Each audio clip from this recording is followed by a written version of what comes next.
বুৱাৰীৰ প্ৰেম কাহিনী মোক ইলিয়াছকে লাগে মোৰ একো নালাগে মোক ইলিয়াছকৈ লাগে ইলিয়াছ নহলে মই জীয়াই থাকিব নোৱাৰিম মোক ইলিয়াছই লাগে ইলিয়াছৰ কাৰণে মই জীয়াই থাকিব নোৱাৰিম প্ৰেমত পৰিছিল এগৰাকী বোৱাৰী যুৱকৰ সৈতে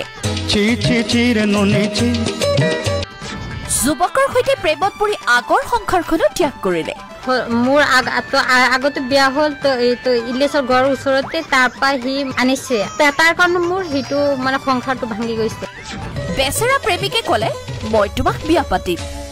আৰু শেষত বিয়া পাতিবলৈ নি প্ৰেমিক পলালে ধনকে দেখিলো তুই ননিছিনা মনকে চিনলু নাই সোনাকে চিনলু বানাকে চিনলু মনসে চিনলু নাই মোক ইলিয়াছক লাগে মোৰ একো নালাগে মোক ইলিয়াছকৈ লাগে নহলে মই জীয়াই থাকিব নোৱাৰিম মোক ইলিয়াছই লাগে ইলিয়াছৰ কাৰণে মই জীয়াই থাকিব নোৱাৰিম শুনিলে কি বুজিলে হবই দিয়কচোন ইলিয়াছৰ বাবে প্ৰথম স্বামীক যিহেতু এৰিছে এতিয়া যদি ইলিয়াছে এনেখন কৰে কেনেকৈ হ'ব নহয় জানো নাপায় ইলিয়াছ নাপায় আপুনি মহাশয় য'তে আছে তেওঁৰ ওচৰত হাজিৰ হওক নহলে তেওঁ প্ৰাণ ত্যাগ কৰিব মোক ইলিয়াছই লাগে ইলিয়াছৰ কাৰণে মই জীয়াই থাকিব নোৱাৰিম এতিয়া ৰাইজৰ মনত উত্থাপিত হৈছে প্ৰশ্ন ইলিয়াছ ক'ত গ'ল জনাই আছে ইলিয়াছ পলা ধনকে দেখিলো তুই ননিছিনা মনকে চিনলু নাই সোনাকে চিনলু বানাকে চিনলু মনসে চিনলু নাই বিয়া কৰিবলৈ নিছিল ঠিকেই পানীৰ বটল কিনিবলৈ যাওঁ বুলি গ'ল যে গ'লে ইলিয়াছ আৰু নাহিলে সি মোক 25 তাৰিখে আমাৰ ঘৰৰ পৰা আনিছে সি কৈছে যে তুমি ইয়াত ৰখা মই পানী বটল লৈ আহো কৈ সি মোক ইয়াত এৰি থৈ আহি গৈছে এতিয়া এই অৱস্থা এইগৰাকী মহিলাৰ মই গা যাই কৰি আসলা বেলে কেনতা ফসৰি দলুৰে ননি ছি ছি এতিয়া আহিছো সম্পূৰ্ণ কাহিনীটোলৈ নগৰ বটদুৱাত এজন যুৱকৰ প্ৰেমত পৰি সৰ্বস্বন্ত হেৰুৱাইছে এইগৰাকী মহিলাই প্ৰেমিকৰ লগত পলাই গৈ একেলগে সুখে দুখে থকাৰ সংকল্প লৈছিল ঠিকেই কিন্তু প্ৰেমিকে কৰিলে এনেখন কামত উপায়টো হৈ প্ৰেমিকক বিচাৰি ফুৰিছে এতিয়া প্ৰেমিকাই সুখে দুখে একেলগে থকাৰ বহু সপোন দেখিছিল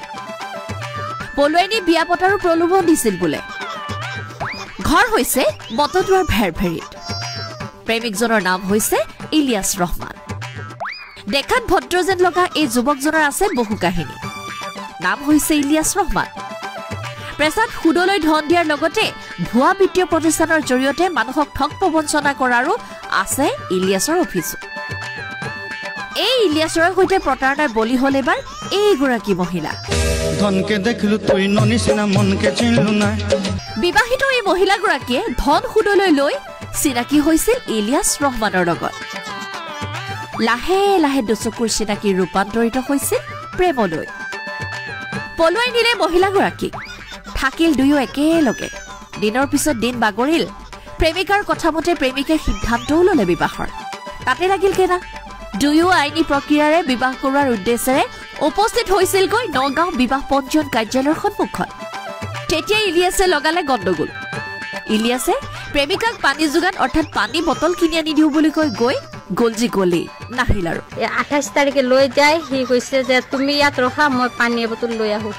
কৈ সি মোক ইয়াত এৰি থৈ আহি গৈছে মানে পলাল ইয়াৰ পাছতে বন্ধ হ'ল মোবাইল প্ৰেমিকা পৰি চিন্তা মই ফোন কৰিছো সি তাৰ নাম্বাৰটো মোৰ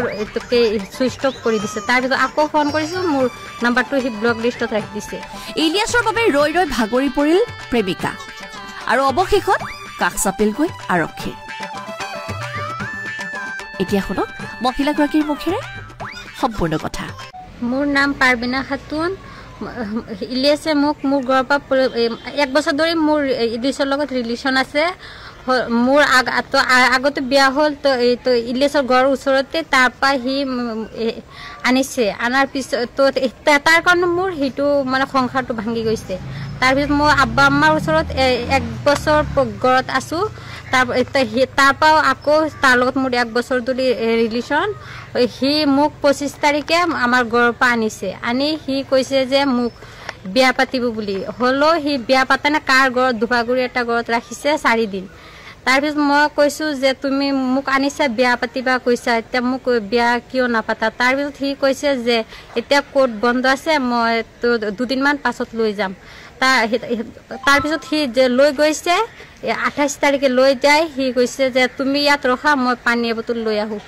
কৈ সি মোক ইয়াত এৰি থৈ আহি গৈছে হলো মই ফোন কৰিছোঁ সি তাৰ নাম্বাৰটো মোৰ এটোকে সুইচ অফ কৰি দিছে তাৰপিছত আকৌ ফোন কৰিছোঁ মোৰ নাম্বাৰটো সি ব্লক লিষ্টত ৰাখি দিছে সি মোৰ ফোন ৰিচিভ নকৰে আকৌ মোৰ একো নালাগে মোক ইলিয়াছকৈ লাগে আপুনি এজাহাৰ দিছে এজাহাৰ দিছোঁ এছপিৰ তাত এজাহাৰ দিছোঁ হলো মোক ইলিয়াছকৈ লাগে ইলিয়াছে আপোনাক পলুৱাই আনিছিলে ইলিয়াছে মোক পলুৱাই আনিছিলে আমাৰ ঘৰৰ পৰা আনিছিলে সি 25 তাৰিখে এতিয়া আপুনি ক'ত আছে এতিয়া আমি আমাৰ আন্টিৰ ঘৰতে আছোঁ আব্বা মায়ে মোৰ ঘৰত জাগা নিদিয়ে